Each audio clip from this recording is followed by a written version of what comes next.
కాబట్టి ఈ మాటలన్నీ చెప్పగానే పేతురు పరిశుద్ధాత్మ పూర్ణ ఈ మాటలన్నీ మాట్లాడగానే అక్కడున్న యూదులంతా ఏమయ్యారంట? మనస్సులో నొచ్చుకున్నారు. అయ్యో, మేము ఇంత ఘోర పాపం చేశామా?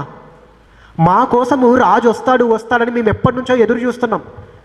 మా పితరుడైన దావీదుకు వాగ్దానం చేసినప్పటి నుంచి మేము ఎదురు చూస్తున్నాం. ఆ రాజు ఎప్పుడొస్తాడు, మా మెస్సియా ఎప్పుడొస్తాడని ఎదురు చూస్తున్నాం. అయితే దేవుడు యేసు రూపంలో మెస్సియాని పంపించాడా?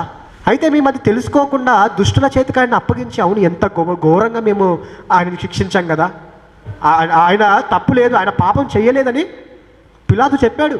అయినా మేము సిలువ వెయ్యి అని గట్టిగా అరిచామే, కొరడాలతో కొట్టాలి ఇతన్ని, ఉమ్మి వేసాము ఇతని మీద, గుద్దాము ఇతన్ని, సిలువ మోపించి కొండ మీద వరకు ఇట్లా లాక్కొని వెళ్ళాం, ఈడ్చుకొని వెళ్ళాం.